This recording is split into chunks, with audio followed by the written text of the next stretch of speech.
All right, folks, here we are. It is September of 2025, and we are at the end of our Back to Basics series on the DFARS clauses and provisions that make up defense contractor cybersecurity obligations.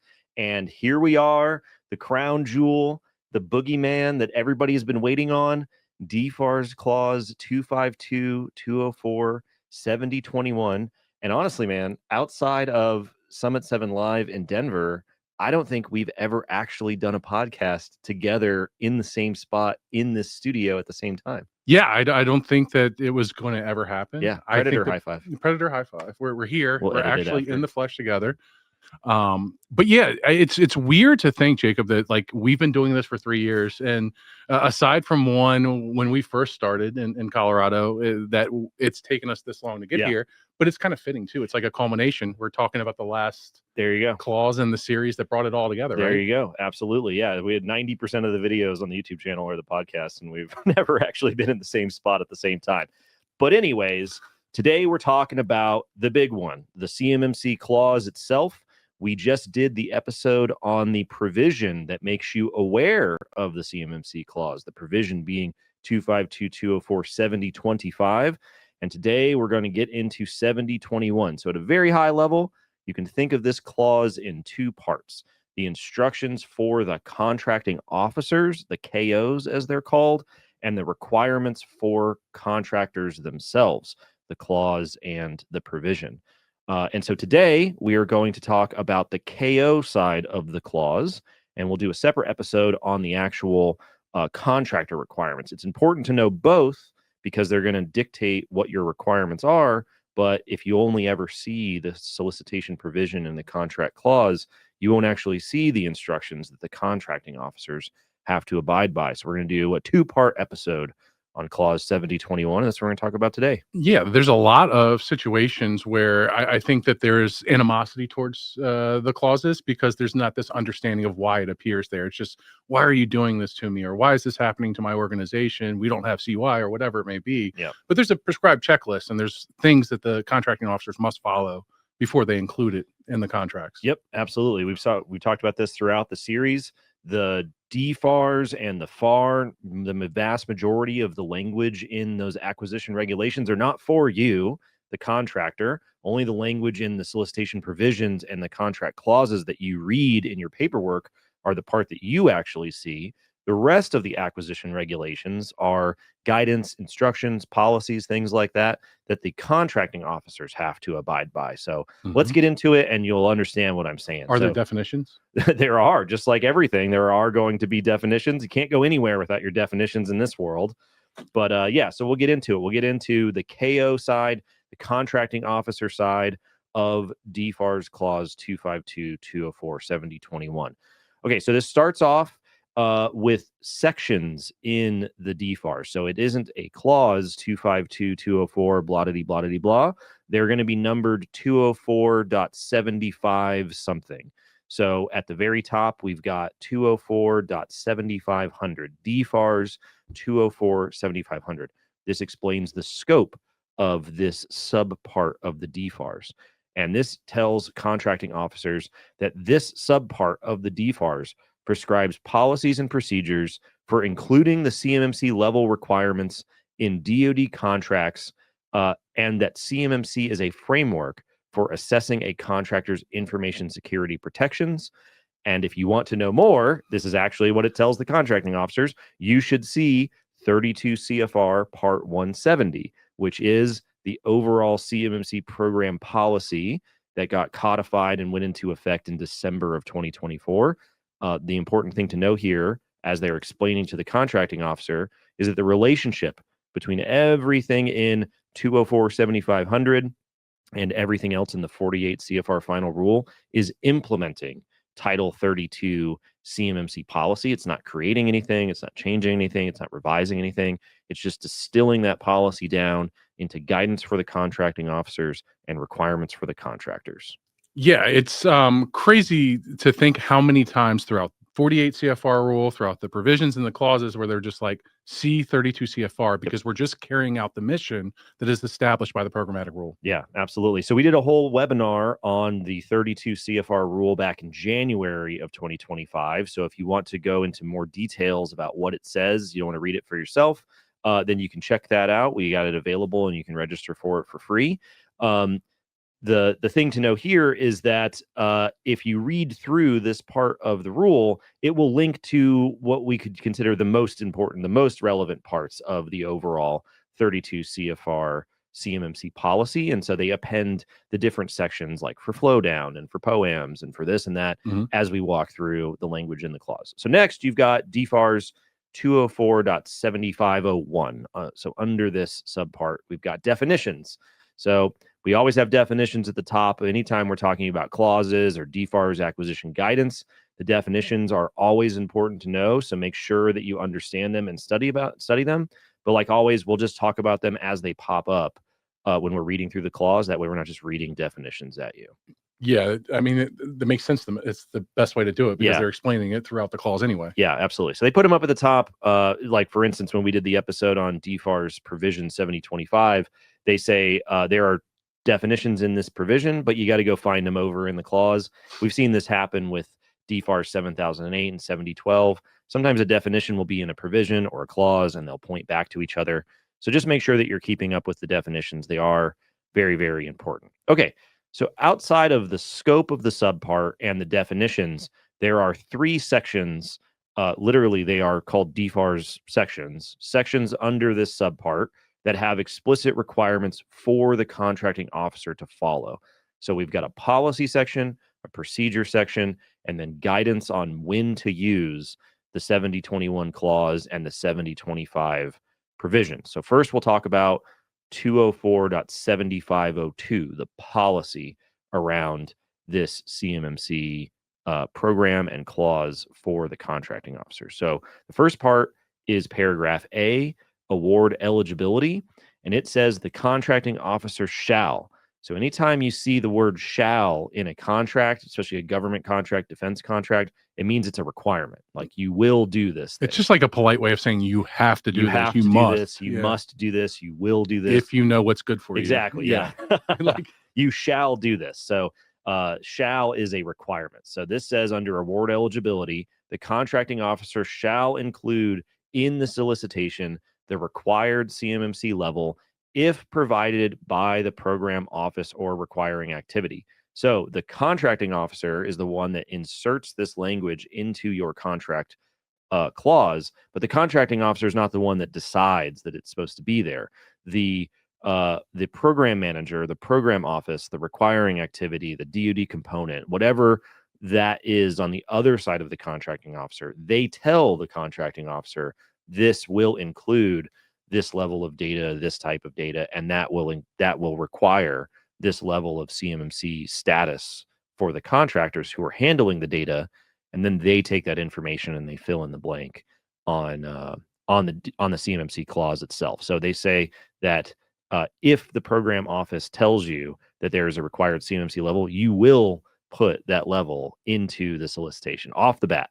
Yep. Pretty clear. It's not saying they're giving them justification for putting that level in there. They're saying this is what the people that are in charge of this program are saying the protections that we want on this contract are. Yeah. Now, if the program office doesn't tell you that, then you don't include the solicitation and the clause. Now, that's a big question mark because the contractor that's downstream from all this isn't privy to those conversations. And so the contracting officer, how many scenarios do you think you would run into where the contracting officer pushes back to the program office and is like, yeah, I don't think we should include that? Oh, I have no, I'd probably a non-zero amount, but probably not a lot. And it's certainly not something I would bank a strategy on. No, not at all. Like, I think that's kind of what I was getting at. Is that, like, it's not like your KO is going to be defending you saying, hold up, Slim, I don't know if we want to defend it this much. Right.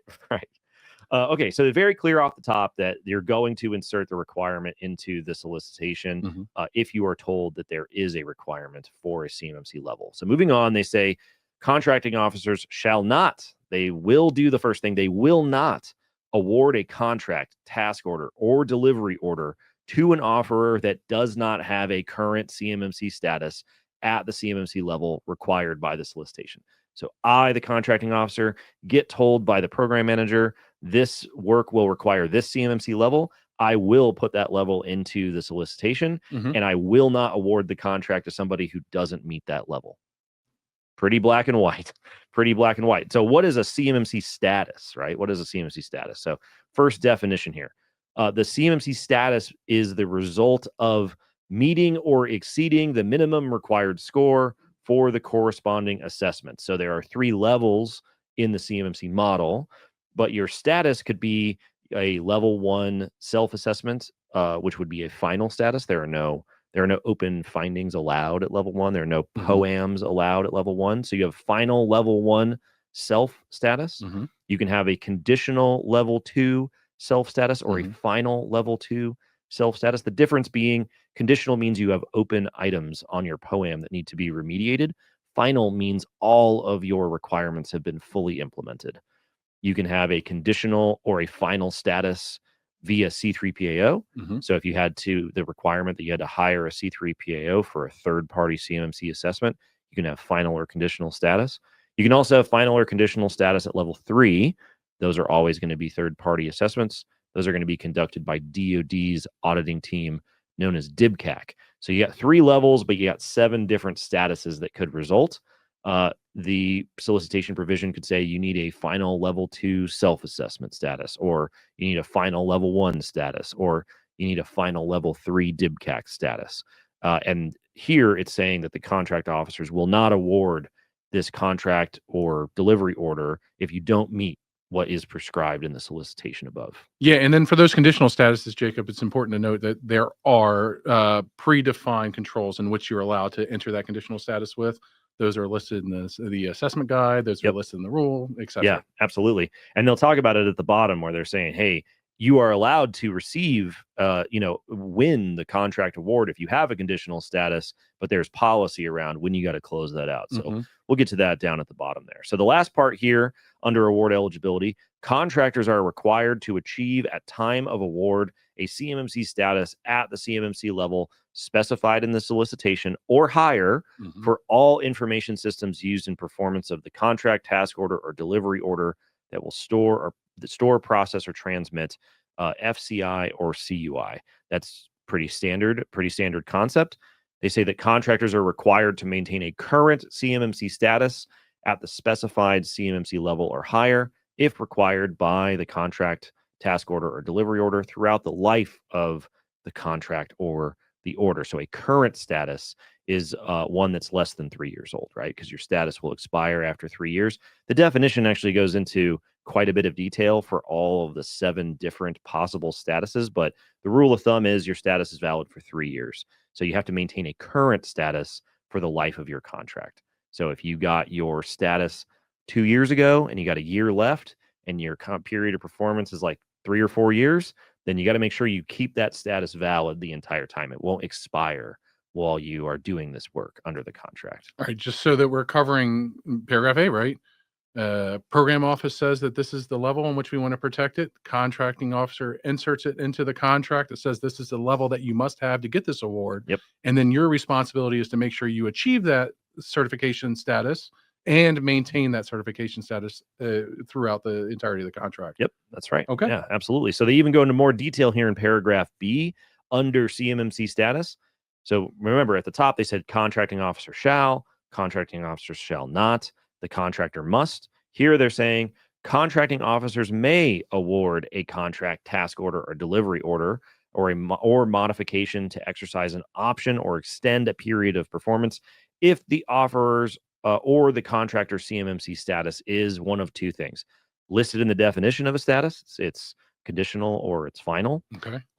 And if it's equal or higher to the status level that is required.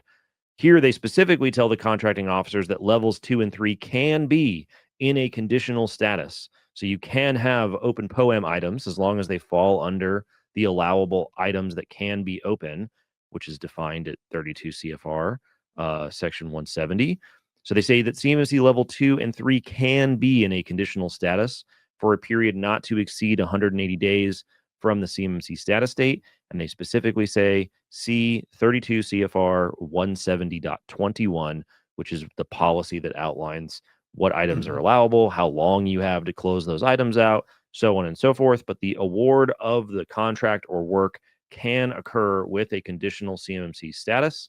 There is no conditional status at level 1. They're just reiterating that policy from 32 CFR to the contracting officers here. Let me double check this real quick because I got thrown off for a second there. It says listed in the definition of the CMMC status. Listed in the definition means like I have a level 2 CMMC conditional C3PAO status. I could bid for a final status if I'm within that 180-day window. Yep. And is that 180 days from time of award or 180 days from the time of my conditional C3PAO status? It's from the time of your status date. Okay. Yeah. So if you finished your CMMC assessment and you are awarded a conditional status, and then 6 months later, or let's say 4 months later, you bid on a solicitation, you only have 2 months left in order to get your final status. And if you don't achieve it, then they can right. You can't have like a conditional status and then bid on something 7 months later and say, now I have an extra 6 months to close it. That would just sort of be extending POAMs forever. And so that's the guidance, the policy around award eligibility and CMMC status to contracting officers. It's really pretty straightforward. That's what I was about to say. It's pretty cut and dry. Like you're going to put the status in there. You're not going to award the contract to anybody that doesn't get it. There's a bunch of different statuses, and as long as people meet that status, they have a higher level status, or they meet the requirements of a conditional status, then they're good. And then I kind of feel like there's a little level of compromise in there too, where they're like, we understand that you might not be able to get to get to the point that you want to get to. You can't get your C3PAO status by the time this is going to be awarded. But if you're in the conditional, we'll work with you a little bit here. We're not trying to be. I mean, that was the big change from 1.0 to 2.0, because under CMMC 1.0, they said no POAMs whatsoever. We won't award contracts or orders-based work to anybody with any open items. And then they said, we'll allow POAMs. And this is what the end of that original concept looks like. They say you will insert the status requirement. You won't award the work to anybody without it. If they have a conditional status, that's totally fine. Make sure you're familiar with the policy of closing out that conditional status so that it's final within the 180 days that they're allowed. And it just so happens that the timeline is the industry best practice for a closer. There you go. Yeah, there you go. All righty. So the second of the 3 parts for the guidance to contracting officers is 204.7503. So we went from policies. Now we're going to procedures. So under procedures, they've got paragraph A describing the CMMC level. They say the contracting officer shall, so explicit requirement here, the contracting officer shall include the CMMC level required by the program office or requiring activity in the solicitation provision and contract clause prescribed at 204.7504, which is the next section we haven't gotten to yet. If you look at, they say here, 32 CFR 170.19, that part of the CMMC policy explains how this works. The program office tells the contracting officer what the corresponding CMMC status level needs to be in the contract language, just like we talked about the policy up top. Again, why do you do this? Because 32 CFR says that we have to do this. That's right. They're not inventing a new procedure. They're not inventing a new policy. They're just copying that policy down into guidance to the contracting officers. Paragraph B is the actual procedure around award. Okay. So they say when you're going to award this work, the contracting officers shall check SPRS and not award a contract, task order, or delivery order to an offerer that does not have a current CMMC status posted in SPRS at the CMMC level required by the solicitation or hire for each CMMC UID provided by the offerer. So new definition here, CMMC unique identifier. This is a 10-digit alphanumeric string of characters that is assigned to each CMMC assessment and reflected in the supplier performance risk system for each contractor information system. So when you finish your assessment, self-assessment, third-party assessment, doesn't matter, then SPRS is going to append this 10-digit code to that assessment.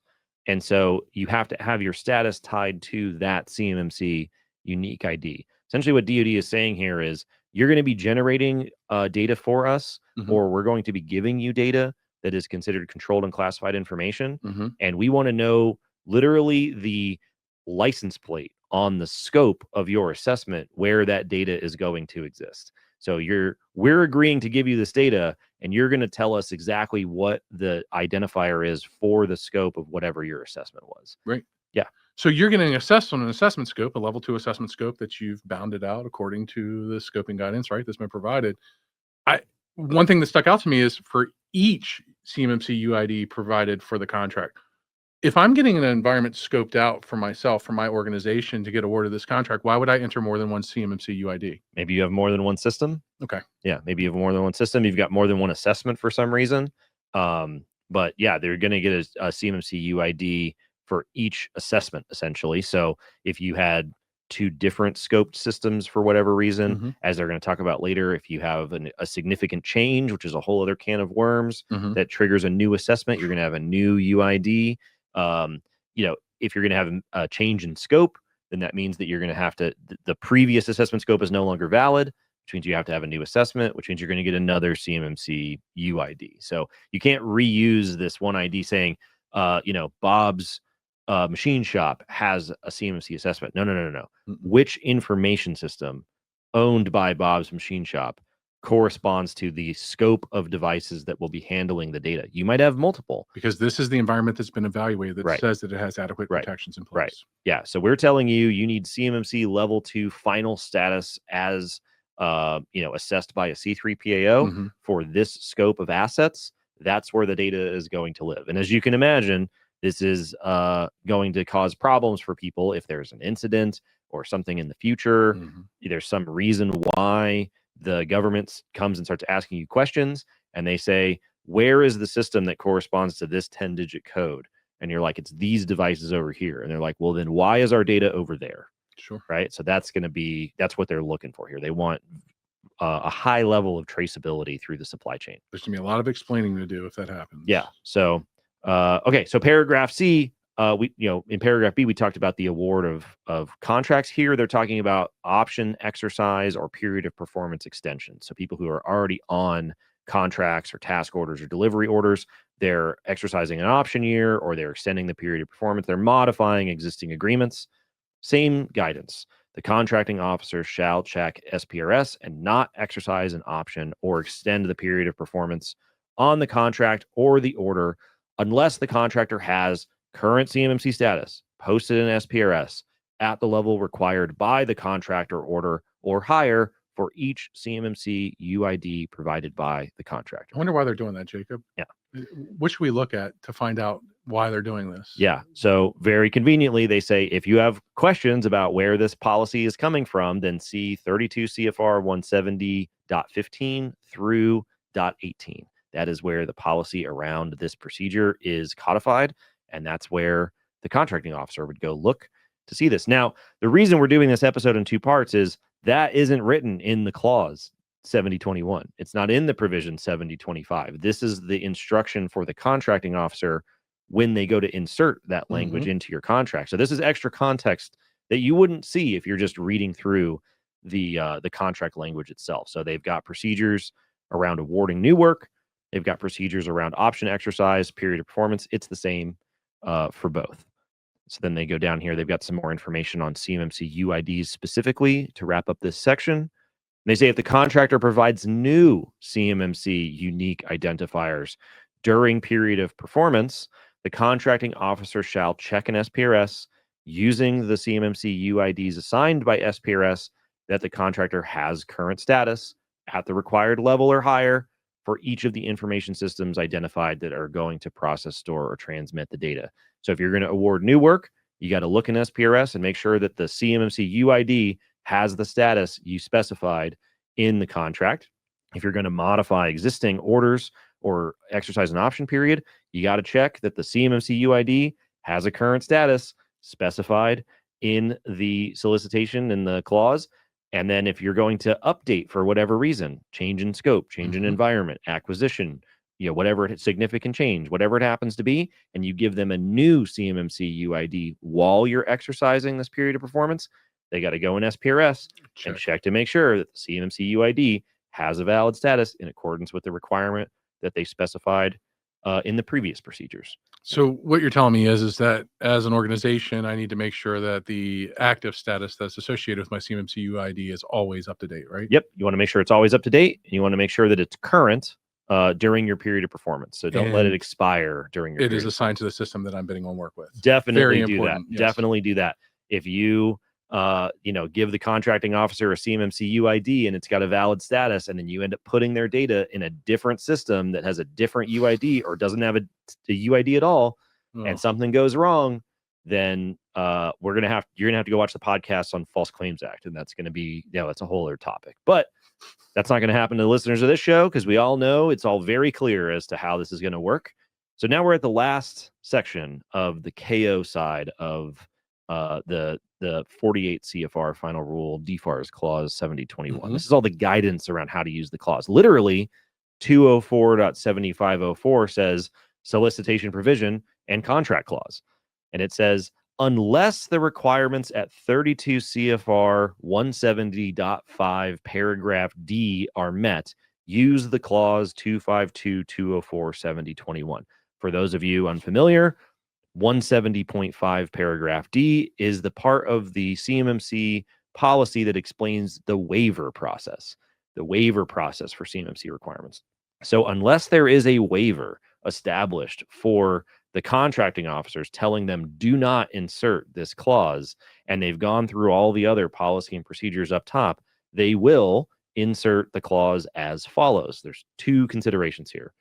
Until November 9th of 2028, you will use the clause in solicitations and contracts, task orders, or delivery orders, including those for FAR Part 12 procedures for the acquisition of commercial products and services, not COTS products and services, if the program officer requiring activity determines that the contractor is required to have a specific CMMC level. So this is saying that up until the end of the phased rollout, if the program office or requiring activity determines that the contractor needs to have a specific level, you will insert this clause into their contract with that specific level, unless there's been a waiver. As we've talked about in previous podcasts, there aren't going to be very many waivers, because waivers are for entire contracts. That's why we say this. It's for the entire contract, not for individual contractors. And so your question here is, if the program officer requiring activity determines that a contractor is required to have a specific level, how do they determine, right? It doesn't explain in 32 CFR how they determine. What steps do you use? What rubric do you use? What guidance do you use to determine? So during the phased rollout and after, as we've seen, we did a whole podcast on this. We'll link it below. There is DoD policy that has been put out to the contracting workforce that says if they handle this type of data, this is the minimum requirement. And there's guidance in there that says if you handle the DoD categories of CUI, the minimum requirement is CMMC level 2 C3PAO status. And so they have discretion during phase 1 to include CMMC level 2 C3PAO status. The guidance says if you handle this data, you need CMMC level 2 C3PAO status. And so depending on when you're listening to this, phase 1 of the phased rollout might be over, but in case it hasn't started yet or we're in the middle of it, just be aware. There's nothing in here that says you can't include that status. It says you include the status that the program office determined needed to be in here. And if there's no waiver, you do what they say. Yeah, and it's cut and dry. Even in 48 CFR, they even went as far as to add the fill-in provisions, right? The fill-ins to make sure that there was no confusion, absolute clarity when it comes there. There's no negotiation here. Like, you know what I'm saying? It's once you get the contract says that you need level 2. It's not saying, I don't know if this fits me or not. Right. That's not it. If you want to be on this program, that's how this has to go. Now, if you're in a position where you're very large or you've got a lot of sway over the agreement, then maybe you can negotiate, but that's not most people, right? Most people are not Lockheed Martin. Most people are not in a position where you can negotiate. So if you're about 11 companies in a position, maybe, right? They're the big, in a position to sway things, maybe. Yeah. But it's a contract. They're you can negotiate contracts all day long. But most people are not in that position. Congratulations to that 2.1% of the div or whatever it is, right? And so as you can see, as we've gone through these sections, this is pretty on rails here. There's not a lot of open-ended questions here. It's pretty clear cut.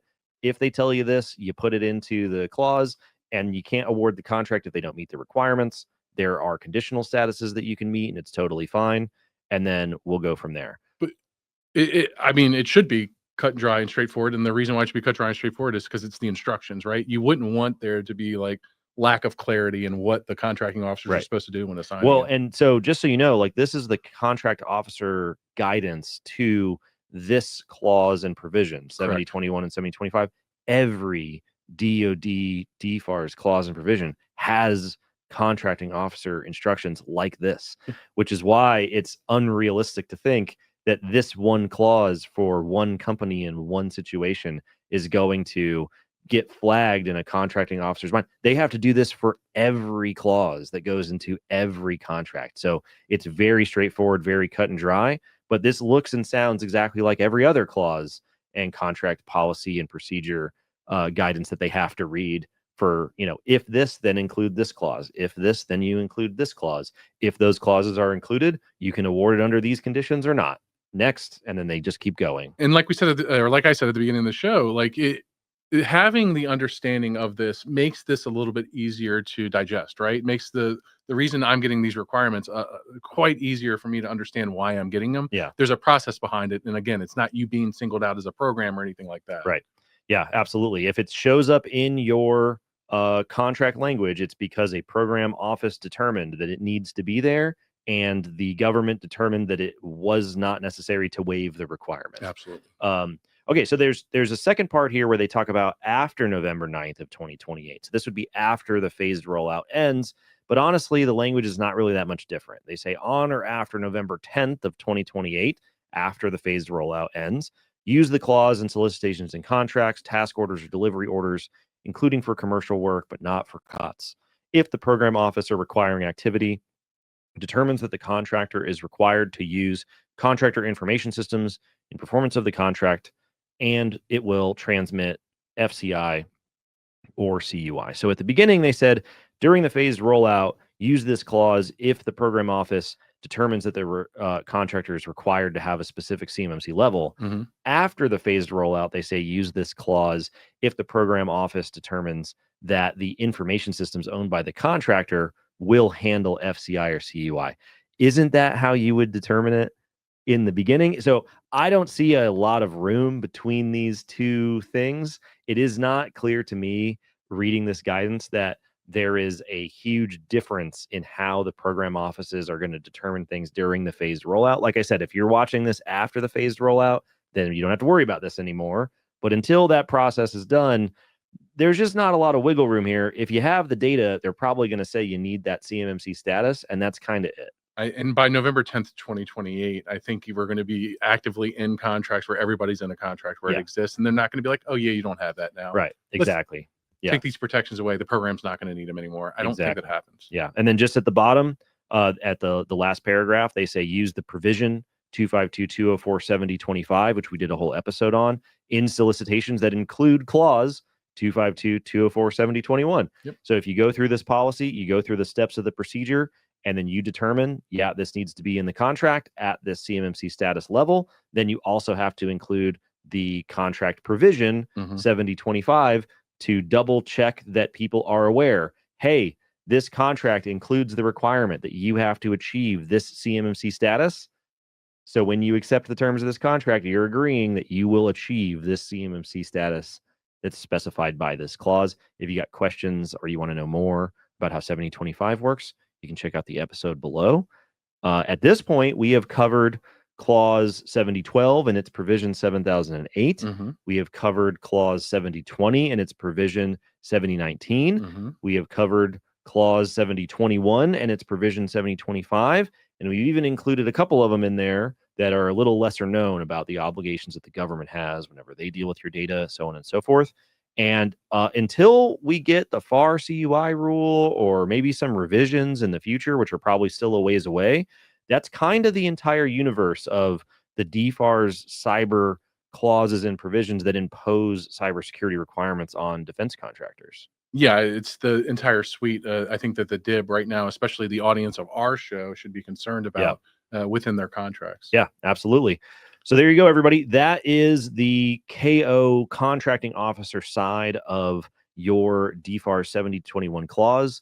Next time, we will talk about what the clause actually says.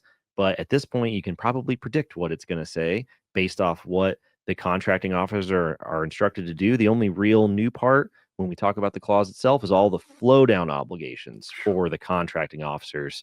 But yeah, that's a conversation for next time. And we'll see you next week. See you next week.